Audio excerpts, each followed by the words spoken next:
presenting your project in the best possible light.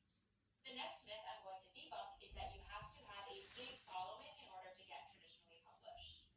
When writers are getting ready to query agents, I often see them stressing out over their social media following and doing things like creating an author page to try and get more followers. The truth is, if you already have a big following on social media or within a certain community, yes, that can obviously only help you because theoretically you can market your book to those followers. But if you don't currently have a big following online or otherwise, you really don't need to be stressing over it. First and foremost, the agent is going to look at your work and determine whether or not they're intrigued by your book project. That comes first. And if they absolutely love your project, it frankly doesn't matter if you have 500 Instagram followers or 100,000 or none at all. I personally don't think it's a valuable use of your time to try and build a following from scratch. It is much more important for you to invest that time and energy in strengthening your manuscript itself, whether that means self-editing or getting feedback from beta readers or enlisting the help of a professional editor. The third myth is that publishing houses only pay big to well-established legacy authors. Sure, yes, established authors whose books are consistently placed on the top of the New York Times bestseller lists are going to get big checks from their publishing houses. That's because they're making the publisher a lot of money. But that doesn't mean publishers only pay those writers well. There are countless examples and stories of debut authors getting six-figure book deals for their very first books. And I'll tell you that I even saw one seven-figure book deal go to a debut author when I was working in the industry. I'm not saying it's realistic to expect to sell your book to a publishing house or a huge sum like that, and I don't recommend setting those expectations for yourself. But the reality is that those big deals do happen with new authors and established authors alike. The next myth I want to talk through is that publishers and agents only like books in popular genres. You might think that because psychological thrillers like Gone Girl have been popular for the past decade, or because fantasy YA epics are trending, that your book has to fit within one of those genres in order for it to have commercial potential. A lot of writers seem to think that if their book doesn't fit into one of the industry's trending genres, it's going to be impossible for them to get an agent or a publisher. That is simply not true at all. Think about how those trending genres came to be. A book got published that was different from what was already out there on the market, and then it became a genre that readers really responded to. In other words, for every trend, there has to be a trendsetter. That means agents and publishers are often looking for the opposite of what's already on the market. They're looking for what the next big thing is. If you think about it, it really doesn't help agents or publishers to keep publishing the same types of books over and over. That just makes the market more saturated, and it means that their previously published books will just have more books to compete with. So if your book is a little bit offbeat and it doesn't fit squarely within one genre or another, I actually see that as a big strength, and many publishing professionals will too. It means your book is bringing something new to the table. If you watch my video on the top 5 things to stop worrying about after finishing your novel, you'll see I actually advise new authors to not stress about genre too much. That might sound blasphemous, but I stand by it. Genres are a construct that help publishers and readers organize and categorize books by similar type. But genres should not stifle your creative vision, which is something I see happen all too often. I recommend writing the book however it comes to you and however feels right to you. Then worry about what genre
they will take the lead on marketing and sales plans for promoting your book.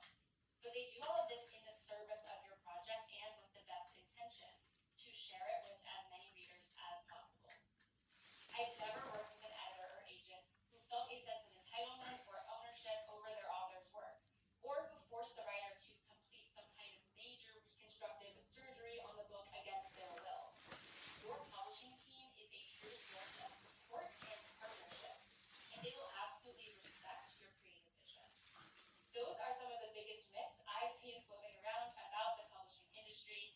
I hope debunking these publishing myths helps you feel more confident about pursuing traditional publishing if that is the path that you're hoping to go down with your book project. And I hope this has given you some more insight into how the traditional publishing industry actually works, as I know the mechanics of the process are often really unclear. If you feel like you're ready to start down the traditional publishing journey, check out my video on the 7 things you need to become a traditionally published author. I go through how to get in the publishing mindset and how to set expectations with yourself as you embark on that journey. Let me know in the comments below what other claims about traditional publishing you've heard, and I will respond letting you know if they are true or false. If you like this video and found it helpful, please go ahead and hit that like button below and head on over to my channel to check out my other writing resources. I have a lot of tactical tips on how to strengthen your writing, as well as more advice for how to go about getting traditionally published. And it would mean a lot to me if you hit the subscribe button, and it also means that you will get notified each and every time I post one of my new weekly videos. Hope to see you again, and thanks so much for watching. Happy writing!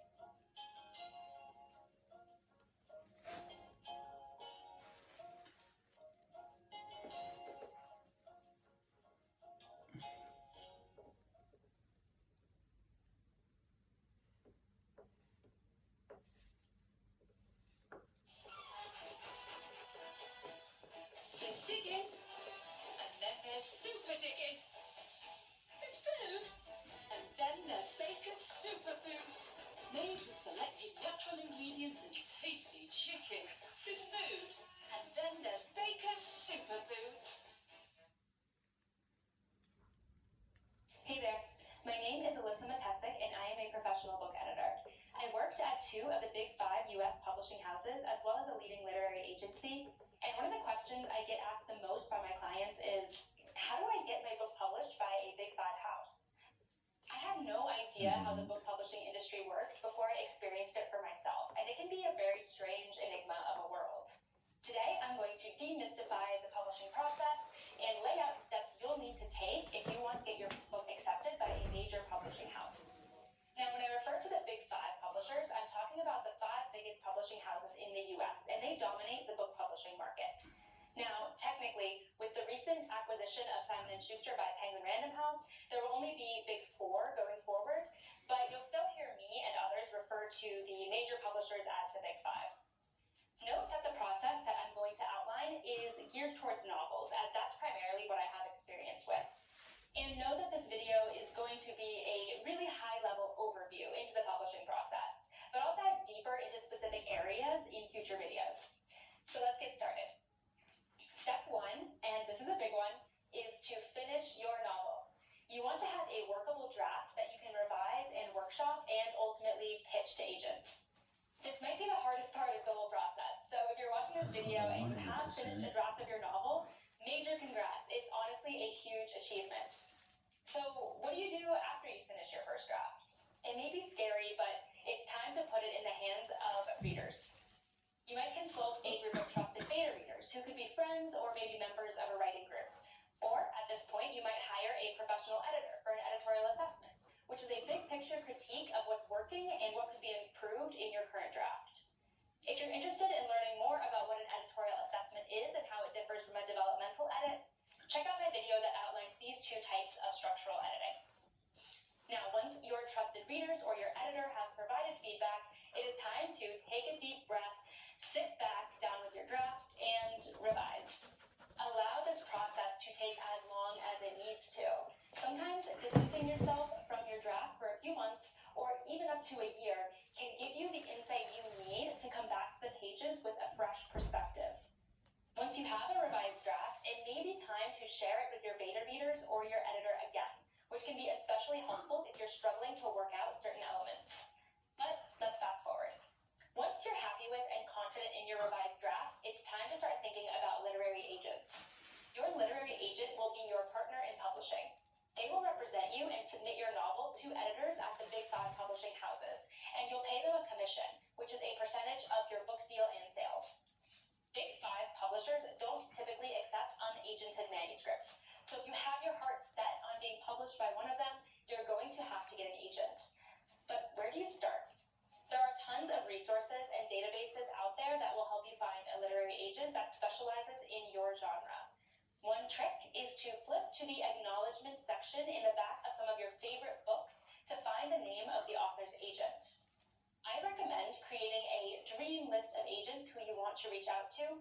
Keep their email addresses documented as you're going to need it. Once you have a solid list of agents who you'd love to work with, it is time to start writing your query letter. The query letter is your email pitch to the agent where you'll describe your book and also include some sample pages. Writing a killer query letter can be a tricky task, so you might want to consult your beta readers or that trusty editor again to get their eyes on it. You want to make sure you're enticing the agent while remaining clear and concise. I have another video on the top 5 elements of a successful query letter, so check that out if you're working on your query letter currently. Okay, so now you're feeling good about your novel draft, and you have a strong query letter. That means it is time to send out your queries. I recommend sending a batch of queries. The number is up to you, but there's no need to send one at a time.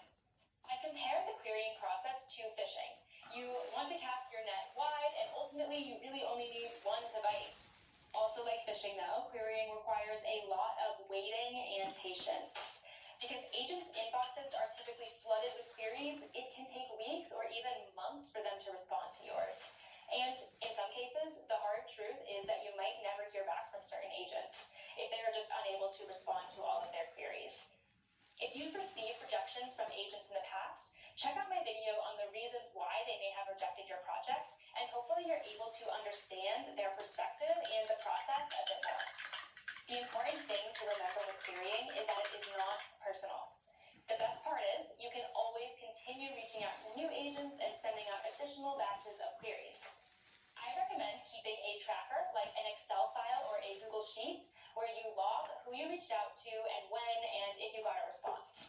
One day, if you just keep at it, you just may get a fish to bite. Typically, if the agent is interested in your project, they will start by requesting your full manuscript. That doesn't necessarily mean they're ready to sign you on as a client, though. You'll likely have quite a bit of back and forth correspondence once they've read your full draft, and if all goes well, they'll make you an offer of representation.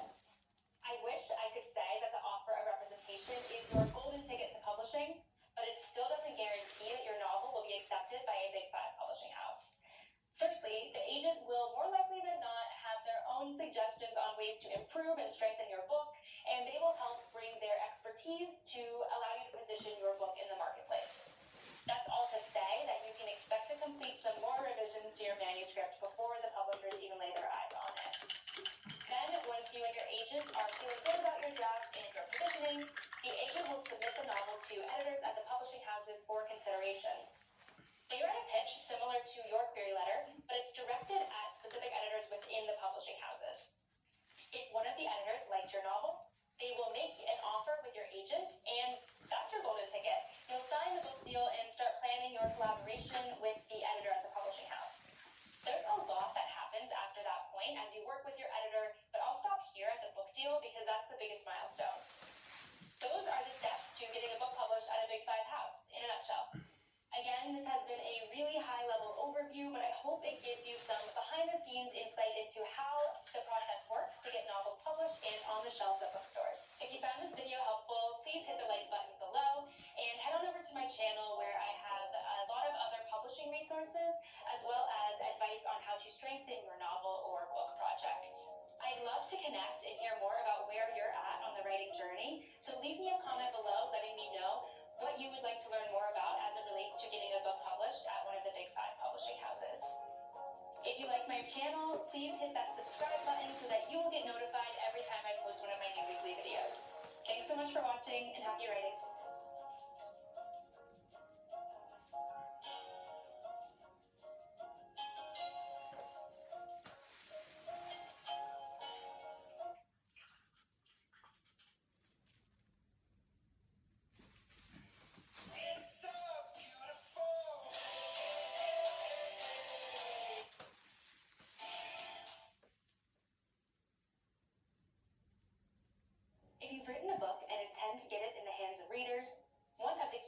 decisions you'll have to make is how you want to go about publishing it.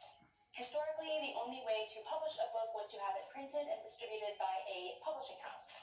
These days, you have multiple different avenues for publishing, traditional publishing and self-publishing being the main options, but there are also new hybrid publishers emerging. These different publishing paths can be complex to navigate, and it can be overwhelming to choose the best option for your book. So today, I'm going to talk about the pros and cons of traditional publishing specifically, as I realize the traditional publishing process can be a bit of a mystery to new writers, and many don't understand the ins and outs of how it works. Now, when I say traditional publishing, I am referring to the big five publishing houses. These are Penguin Random House, Macmillan, Hachette, HarperCollins, and Simon & Schuster. It was recently announced that Penguin Random House bought Simon & Schuster, so going forward there will really only be the big four publishing houses, but that's a whole other topic that we can get into either in the comments or in a future video. I worked in the editorial departments of two of these major publishers, so I've seen firsthand the advantages and disadvantages of publishing your book in this way. It's worth emphasizing that everyone has their own view on the topic. So you'll find tons of resources out there with other people's views on the pros and cons of traditional publishing, but here I'm speaking from my personal experience and background. So before diving in, it might be helpful to watch my brief overview of how the traditional book publishing process works from start to finish, so I'll link that above. I post videos like this with publishing advice and writing tips weekly, so if you find these topics interesting or helpful, please hit that subscribe button so you don't miss any of my uploads. Alright, let's get started by going through the pros of traditional publishing. The first point is one of the main reasons why writers try to get their books traditionally published. It just holds clout. The big five publishers all have a strong reputation and name recognition. If you tell someone that your book has been published by Penguin Random House, for instance, they're going to likely be pretty impressed. Now, clout obviously isn't everything, and it certainly shouldn't be the only thing you consider when deciding how to publish your book. It is a key factor that we just can't ignore. People want their books published by a major publisher for the same reason people want to go to Ivy League schools or people want to work at impressive Fortune 500 companies. It helps to give your book credibility, and it immediately garners a certain level of respect.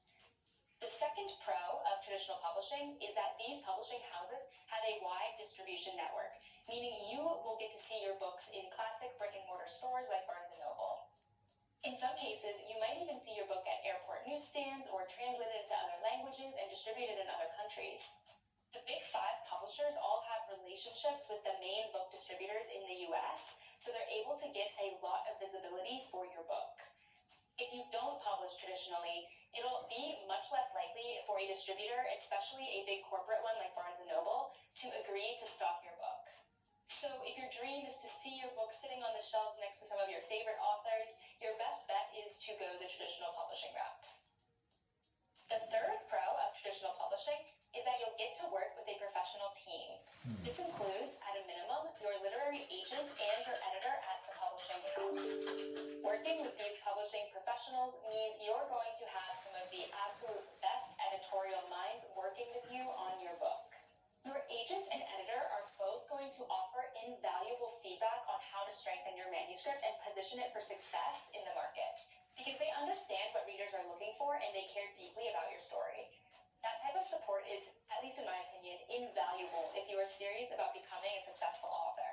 Having this professional team behind you also means that you have people to back you up and provide advice and insight throughout the entire publishing process. Your agent can advise you on how to negotiate your book deal, for instance, and your editor can advise you on which genre your book best fits under. In other publishing scenarios, you most likely will be working much more independently and you won't have immediate access to that type of professional insight. In traditional publishing, your agent and editor will be there to hold your hand throughout the entire experience. The fourth pro of traditional publishing is that there is no upfront cost to you. With self-publishing and some other publishing options, you're going to have to pay to have your book printed, and whatever platform you use will ultimately take some kind of fee on every book purchased. In some cases, it can add up to a pretty hefty upfront investment to publish on your own. The traditional publishing process, on the other hand, costs you nothing but your time and energy. It doesn't cost anything to query literary agents, for example, And when your agent sells your book to a publisher, you'll be the one getting a check. That check is called an advance, and it's the price that publishing house pays you for the rights to publish your book. It's worth mentioning that the agent will take a commission on that advance, which is typically 15%. But the bottom line is that the big five publishers pay you, while many self-publishing options require you to pay them. So those different financial dynamics are really important for you to consider when you're deciding how to publish your book.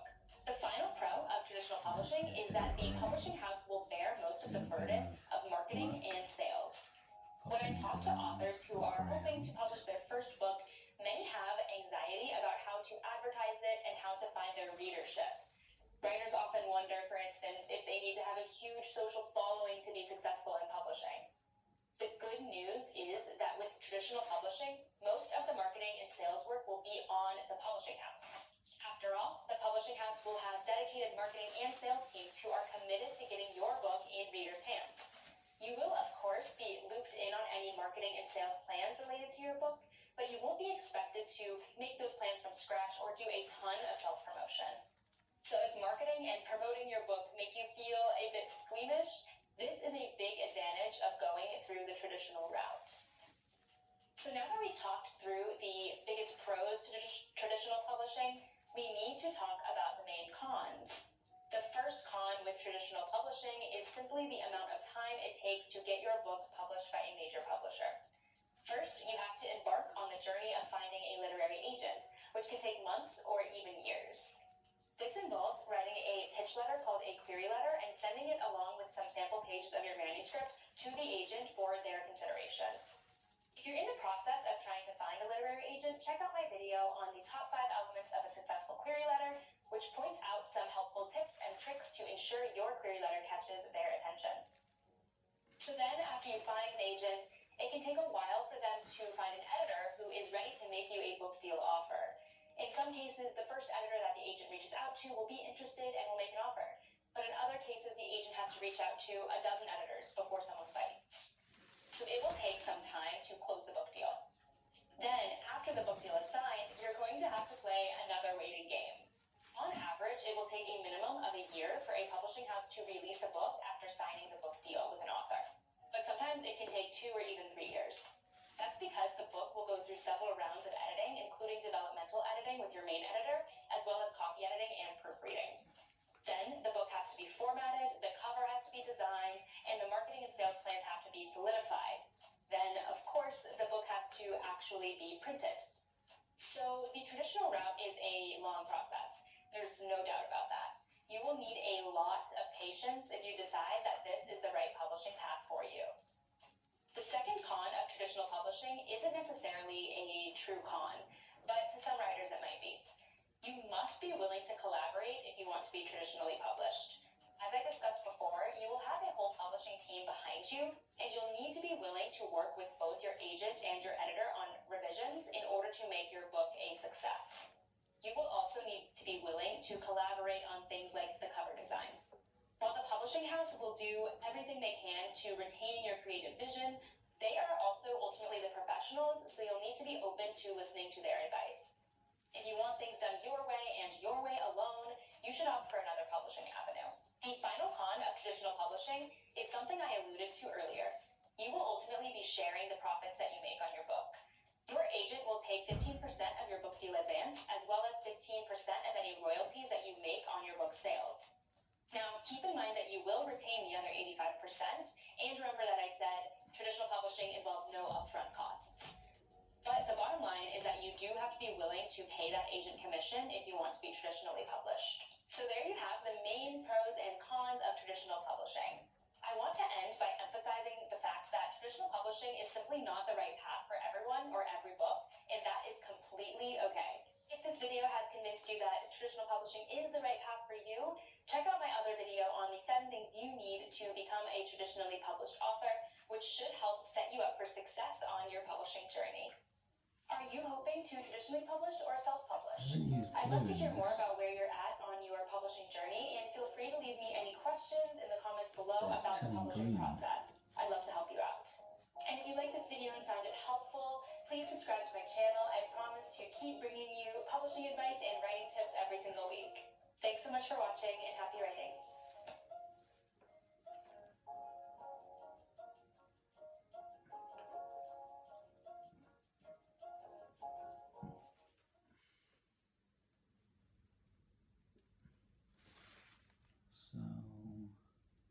Well, there's nothing holding you back. What would your theme be?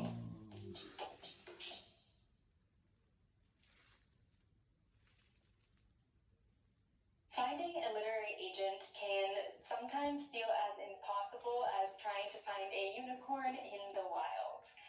But the truth of the matter is, if you are hoping to be traditionally published by one of the major publishing houses, then finding a literary agent is an absolute must. It ultimately can be a long process full of rejection.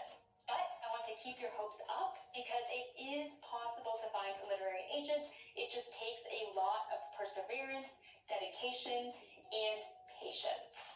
To give you a little bit of background as to where I'm coming from with this video, I worked at a leading literary agency based in New York City that is behind many New York Times bestselling books sold to the big 5 publishers in the US. Of course, now it's considered the big 4 because Penguin Random House acquired Simon & Schuster recently. So that is where I'm coming from with the tips I'm going to share with you today. I've seen firsthand how agents assess query letters and assess conversations with authors, as well as assess the manuscripts themselves. So I know what they look for before they decide to actually sign that author and add them to their list of clients. So I'm going to share all those tips with you today. Now, depending on where you are in the process, you might find it helpful to check out my other video on the reasons why agents have rejected your book. So if you've sent out a batch of queries and you've got some of those, dreaded form rejections, or you've gotten some personalized rejections, which we always love, go ahead and check out that video and see if you might be able to troubleshoot some tips that I offer there. But today's video is all about what do literary agents look for in an author that they are considering signing. I'm going to walk through the top 5 things that I personally have seen that agents really look for in every writer that they bring on to their team. Number 1 is probably an expected one. It's talent. Ultimately, literary agents are basically recruiters or talent acquisitions professionals. They are out there looking for the best and the brightest writers that are, unrepresented at this point. And they're looking to give them a voice, and they're looking to get their words out there in the world. So that doesn't mean that to have talent, you have to have these really impressive creative writing credentials, or really impressive short story or short fiction awards, or even any prior publications in literary journals or in traditional magazines. You don't need any of that for a literary agent to consider that you have talent.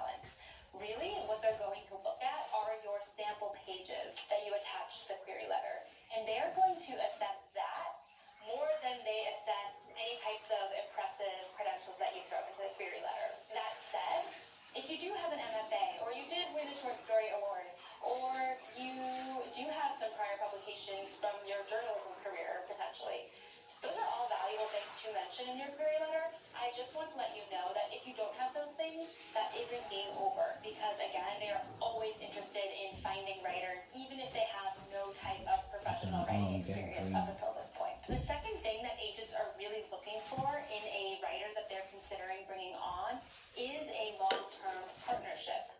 So agents really don't sign you and make an offer of representation intending only to sell one book of yours and then call the whole thing quits. They really intend to work with you throughout your entire writing career.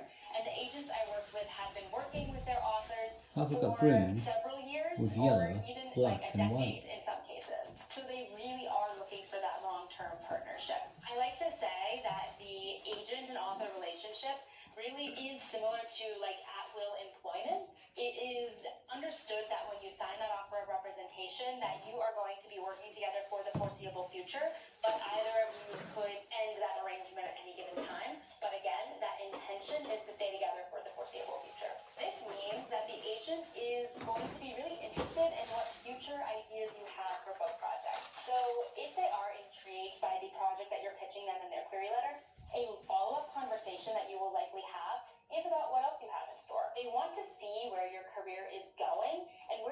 see yourself as a writer headed to ensure that the two of you really are a good match in the long haul. There are cases where maybe the book that the author submitted to the agent is in a genre that they really don't intend to work in long term. And if that's the case, maybe that agent really isn't the right fit for you because they really worked in the genre that you originally pitched them, and they're not really going to be able to help you out whenever you pivot your writing career into this different direction. So you really need to have those conversations from the very beginning to ensure that you are a good match for the long term. Because the agent and author relationship is long term and because it is a partnership, it often really isn't overly formal. So that's something else to consider. You are going to be working very closely with your agent throughout your entire publishing journey, and that means that you really can be vulnerable with them. They are looking for that open type of honesty from you, so you can just really be frank and have those tough conversations or share your concerns and questions with them from the very beginning. Again, they are really there to hold your hand throughout the entire publishing process. That is their job. That is what they want to do. That is what they are paid to do. So you really can expect that level of friendliness and comfort between you and your agent. The third thing that an agent will look for when assessing if you are the right fit for them is the market fit of your book project. So when an agent is reviewing a query letter, the ultimate question that they are asking themselves is, can I sell this to an editor at a publishing house? I know writers don't often like to think in terms of the saleability or in terms of, this book making any type of profit for a publishing house because you're doing it because this is a story that you need to tell and you feel compelled to tell and that you love deeply. So sometimes that businessy type of angle can get lost, and that's totally fine. You're the creative. It should be that way. However, the agent is coming in with that business mindset. This is their job at the end of the day. Their job is to sell books to publishing houses. So whenever they are assessing that query, saleability is going to be going through their mind and it is going to be circling in the back of their head. If they absolutely love your book, chances are they are going to find a way to make it saleable and sell it to a publishing house. However, if they really don't see that angle in which they can make a sale, then that's going to be harder for them to make an offer of representation to you. This all means that as they're reading through the query letter and your sample pages, they're automatically going to be considering how this project fits into the current publishing and book industry landscape. Typically, an agent will respond to a project that fits within a well-defined genre. So say you're pitching it as a historical mystery or a romance. That immediately gives them something with which to compare your book to, and it gives them an idea of how you see your book fitting into the current marketplace. That said, they are looking also for a book project that offers some kind of twist on the genre or offers some kind of twist on what's already out there in the market. They don't just want to see a tried and true novel that's like all the others on the shelf, because how are they going to sell that to a publisher if the market is already saturated with it? They need something extra. They need something different about your book that will make a publisher say, oh, that's different. I've never heard of that before. I want to buy that. Ultimately, though, I really encourage you to not get too stressed over market fit, because ultimately the agent is going to be the professional. They have more knowledge of the publishing landscape, and they can really add that lens of how your project fits into the publishing marketplace. I often see writers getting really hung up on this, on what genre their project is, or how it's going to sell related to other similar titles. That can honestly just be really debilitating for you creatively. So really let them be the assessors of the market fit. I just bring it up because it is very important for you as the author to be aware of market fit. But again, don't stress too much over it. The next thing that an agent is definitely going to look for in a writer is enthusiasm. So they want you to feel energized about collaborating with them, and they want you to feel excited to pursue the traditional publishing process with them.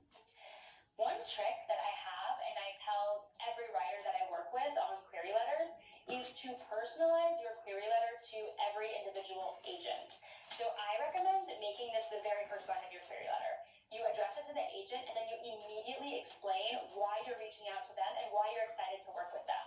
This will immediately establish a few things. One, it will show the agent that you did your homework, you did your research, you know who they are, and you know why your project is a good match for them. But secondly, it shows that enthusiasm. It shows that eagerness and that willingness to put in the work, and it shows that you truly are excited about the potential of a collaboration. If you are working on your query letter now, check out my video on the top 5 elements of a successful query letter, where I do talk about personalization and a bunch of other tips that will help you ensure your letter stands out.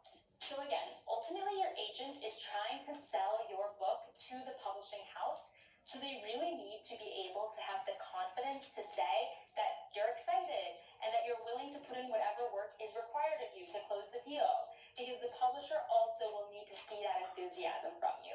So they really just need that openness, that collaborative energy, and that overall positive attitude in order to feel comfortable signing you on as a client and pitching you and your book to publishing houses. The last thing that agents really look for in writers is a big one: trust. You have to be willing to trust that your agent has your best interests at heart and loves your project as if it were their own, because they do. Agents get dozens, if not hundreds, of submissions every single day, and if they're taking an interest in your project, it's because they truly see the potential and they're truly interested in working with you and helping you bring your vision and your story to life out in the world. They are there to hold your hand throughout the process. They are there to be your advisor. In some cases, they're there to be your shoulder to cry on. You need to understand that no agent is trying to swindle you in any way, or at least no reputable agent that has a track record of doing deals at major publishing houses. One anecdote I'll tell you is when I was working at the agency and going through the submissions inbox, which was one of my main duties there, I read through a query where the writer was sending their sample pages, but then also threatening to sue the agent because they had the sample page document, and the writer thought that sending over the sample pages meant that the agent was going to steal those sample pages and then go publish like the 10-page excerpt of the novel under their own name. Don't assume that the agent is going to steal your work or try to steal your copyright, because the agent really has your best interests at heart. Trust also comes into play when you're making some tough decisions with your agent, and publishing is full of a bunch of tough decisions. Firstly, you are going to go through likely a few rounds of revision between you and your agent before the agent feels comfortable submitting the book to the chosen editors at the publishing houses that they selected that would be receptive to your book. You really need to take their revisions seriously. Of course, you can have a dialogue about them. When I'm editing, for instance, I always encourage my writers to reach out to me with any questions or concerns and have that back and forth, because that's really part of the editing process. The editor is looking at it from a certain lens, and you really are the creative, bringing the true life to the story. So that collaboration is essential. But at the same time, you need to take their recommendations seriously, because, again, they are the professionals. They know the market. They know the publishing landscape, and ultimately they know the editors that they are pitching the book to. They know what they like to see, and they are really trying to set you up for success. Again, they're not trying to, destroy your vision. They're not trying to steal your work.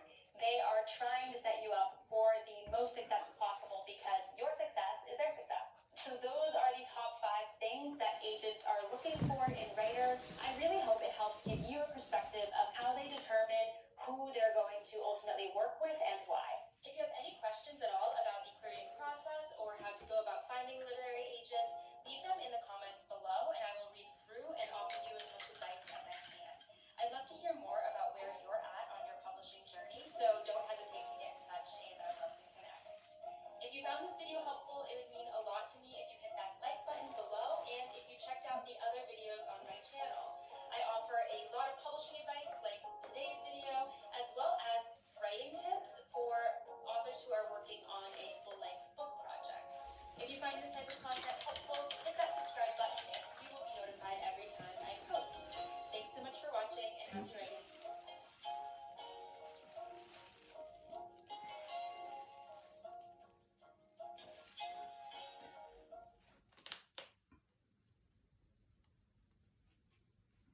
For many aspiring writers, signing a book deal with a major publisher is a dream come true.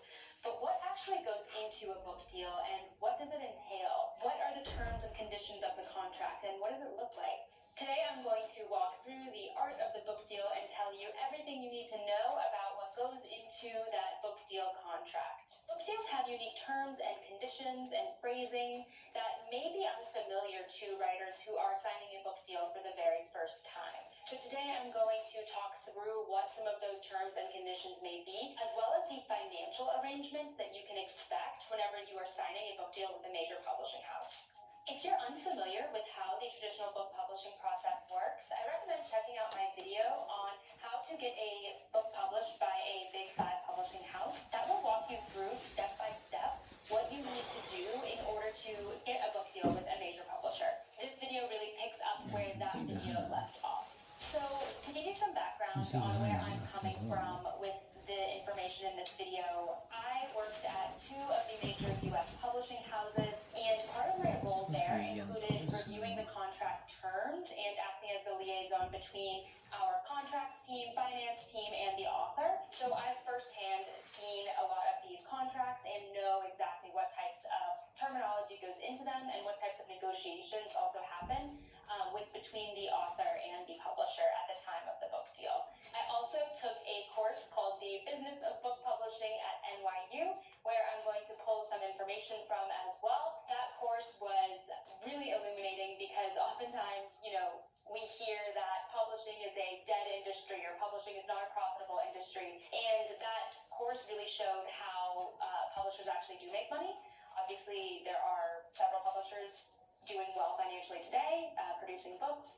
So that really illuminated, how that book deal will actually translate into cash both for the author and cash for the publishing house itself. So one caveat before we dive in is that I am speaking from my experience at what we call the Big 5 publishing houses. Now we consider them the Big 4 because Penguin Random House has recently announced an acquisition of Simon & Schuster, but that's really the experience I'm speaking from. So the book deal might look a little bit different at an indie publisher or a hybrid publisher, and self-publishing is definitely an entirely different beast altogether. So just understand that I'm speaking from the point of view of a major traditional publishing house in the US. Okay, so with that, let's talk through the art of the book deal. I'm going to go through 3 main topics today. The first is how book deals are structured, so walking you through the actual financial terms of a book deal.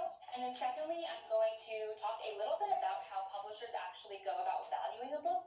How do you put a price tag on something that is truly priceless to the author and priceless to many of its readers? And then lastly, I'm going to walk through some common terms and conditions that are included in a book deal, in addition to the actual financial sum that you're going to get paid for your book. So first, how are book deals structured? There are 2 main financial components of a book deal. The first is what we call an advance, and the second is what we call royalties. So I'm going to start with the advance. The advance is basically the lump sum that the publisher is going to pay you for the rights for them to publish and distribute your book. This doesn't necessarily look like one big fat check. In most cases, the publisher will split up the payment into smaller checks. So oftentimes you will get paid either 3 times or 4 times throughout the publishing life cycle. So to give you an example, say that your advance is $40,000. Perhaps the terms of your contract might say you will get $10,000 on the signing of the contract, $10,000 on what we call acceptance of the manuscript, and I'll explain what that means in a second. You'll get another $10,000 on publication of the book on the celebrated publication day, and then lastly, you might get another $10,000 1 year after the publication. So publishers really do spread out that payment. They don't typically give you that full advance all at once. So going back to that second payment that I just explained, what does it mean for a manuscript to be accepted by a publisher? Whenever you sign a book deal, it's not expected that the draft that your agent submitted to the editor at the publishing house is going to be published as is. I don't think there's really any case where that happens. It is going to go through rounds of developmental editing with that editor who bought your book at the publishing house. We call them the acquisitions editor because they are acquiring the book. And then it's also going to go through a copy editor and a proofreader provided by the publishing house. So that acceptance term is referring to the point at which the acquisitions editor says that your manuscript is ready to go to the copy editor and then the proofreader. So they've worked with you through all of the structural and developmental editing, and they feel like it's in, it's almost perfect and almost publishable state. It just needs those final finishing touches, and that's whenever that second payment is triggered. So now that we understand what the advance looks like and whenever you receive those advance checks, let me talk a little bit about royalties. It's likely that you've heard about royalties through some other avenue. Music has royalties, film has royalties, photo rights have royalties attached to them. Royalties are a common component of any type of creative work that someone is then licensing. So when it comes to a book deal, your royalties are basically a percentage of the retail price that a person pays on Amazon or at Barnes & Noble. So what those percentages are roughly, for a hardcover book, that's usually 10 to 15% of the retail price, and those royalty rates are graduated based on the number of copies sold. So it might look something like you get 10% on the first 5,000 copies sold, then 12.5% on the next 5,000 copies sold, then 15% on all the other copies sold after those first 5 and 5,000. When it comes to paperback, it's a very similar structure. Usually paperback royalty rates range between 8 to 10%, and they are also graduated based on the number of copies that are sold. Most authors are under the impression that whenever your book is published, you're immediately going to start seeing those royalty checks come in based on how many copies that your book sells. That's not the case. Actually, many authors don't ever see a royalty check. So let me explain why that is, and again, go back to that book deal structure. Your royalties that you earn actually first go back toward basically paying off your advance. So the publisher isn't going to send you any checks on your royalties until they've earned back all of the money that they've already paid you in the advance. So going back to my example with the $40,000 advance, until your royalty rates exceed $40,000, you're not going to actually see any royalty checks sent to you. But that said, if your book has sold so many copies that your royalty percentages are in excess of $40,000, then you will see those royalty checks come through periodically, usually on like a quarterly basis. So this is a common misconception in publishing. Most authors, as I said, don't ever, what we say, earn out their advance, and the $40,000 I explained is all they'll ever see. But it's important to note that not earning out your advance is not a bad thing at all. I know I just used a few double negatives there, but it is entirely expected, honestly, for you to never earn out your advance. Very few books actually do earn out their advance and start seeing those royalty checks. I would say, anywhere from 75% or more actually never earn out the advance. So your agent isn't going to be upset if you don't earn out the advance, and the publisher is certainly not going to be upset if you don't earn out the advance. It's pretty much expected that the advance is going to be the main payment that you're going to be getting. Something that I learned in that business of book publishing course that I thought was really interesting is that the publisher actually can make money and does make money on the book even if the advance isn't earned out. So that's why it really is a mutual understanding on both the publisher and the agent and the author side that it's okay if you never end up seeing those royalty checks. That said, if your book is a hit and a success and it sells, tens of thousands of copies, which we all hope it will, then you will see those royalty checks come in the mail and you'll get a nice chunk of change on a periodic basis. So the last point that I need to bring up when I'm talking about the finances of a book deal is the agent commission. So this is a key component of pursuing the traditional publishing path. You will have a literary agent negotiating your book deal with the publisher, and they're going to take a 15% commission on both your advance and your royalties if you earn any. So that's just something that you need to keep in mind. Of course, you're going to retain the other 85%, and you never would have gotten that book deal without the agent there. So hopefully that 15% isn't a deal breaker for you, but it really is important for you to understand. The money from the publisher is actually going to go straight to the agency. So again, with the example of the $40,000 advance, the publisher would pay the agent $40,000, and then the agent would process that money and then pay you the 85% of that $40,000. That was one of my key roles when I worked at a literary agency, was processing all the checks and calculating how much the authors were earning and then sending them their checks. So I'm very familiar with that process as well. So now that we understand the financial structure of a book deal and how the advance and the royalties work together in order to pay the author for the rights to publish their book, how does the publisher actually come to that advance number? How do they put a price tag on a priceless work of art. This is something that fascinated me for the longest time.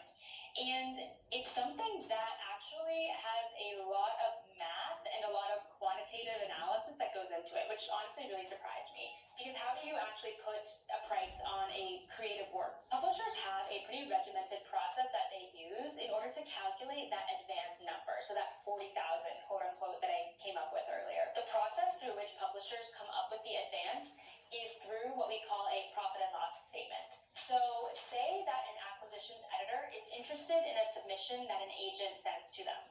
The first thing that they will do if they're willing to make an offer is go to their finance team and ask for a profit and loss statement. And what this looks like is literally an Excel template with different calculations already pre-populated in the cells. And what it is doing is it is calculating how much money the publisher is going to make based on how many copies are sold, and then calculating how much advance they can pay the author in order to make a profit on that book. So how does the acquisitions editor and the finance team estimate how many copies it's going to sell? It's so unpredictable, the business of book publishing, that we don't know certain books are going to take off. And so this is where the art and the science kind of meld. Typically, what the profit and loss statement will look at is what we call comp titles. So say that you're working on a historical fiction novel set in World War II. The acquisitions editor will come up with a set of around 2 to 4 comparable titles. So other historical novels set during World War II that have a similar feel and a similar audience to the book that you're producing.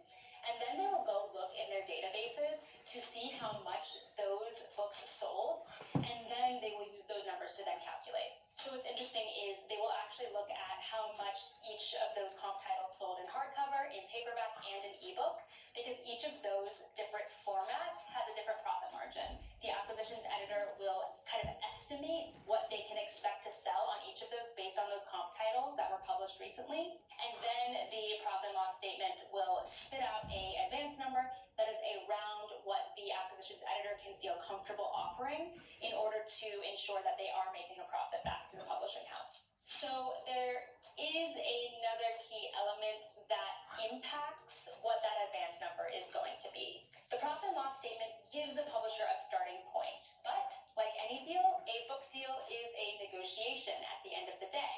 So what happens if multiple publishing houses make an offer? That is every author's dream, right? So if multiple publishing houses come in, they all do their individual profit and loss statements, they all come in with different advance numbers, and they send that offer to the agent. The agent will take a look at those offers, and in many cases, if they have a number of competitive offers, they will hold what we call an auction. And it works a lot like an auction in any other type of scenario. So the agent will say, you have until 5 p.m. on Friday to send me your best offer for this book, and then we will be making our selection of publisher. So the politics can get kind of exciting, and it can get kind of heated, because sometimes the agent will drop a hint like, I have a really competitive offer in the 6-figure range, and they'll try to leave those little hints so that the other publishers, come in higher than that. And that can really bring the advance price up if a publisher is really, really interested in your book and is willing to pay extra in order to get the rights to it. That said, sometimes whenever the auction happens, some other publishers might drop out. They might say, the profit and loss statement put us at this number. We really can't go higher than that, so we're going to drop out. It happens on both ends, but oftentimes, that auction will actually bid up the price a little bit, so you will get a little bit higher of an advance, which is always an amazing outcome. So in talking about how publishers value a book and how publishers make money on books, I do want to talk a little bit about the 80-20 rule. So publishers operate on the principle that really 80% of their profits are only going to come from 20% of their actual titles that they put out. And that's because they simply don't know what books are going to take off and what books are going to resonate in the market and what books are going to be a hit with readers. There are so many factors in the book marketplace that impact what resonates with readers and what actually gets out there and sells, and they're just unpredictable. So that is a principle that they are living by and that they operate their business by, which means that they are willing to take certain financial risks on book projects that they think have a lot of potential,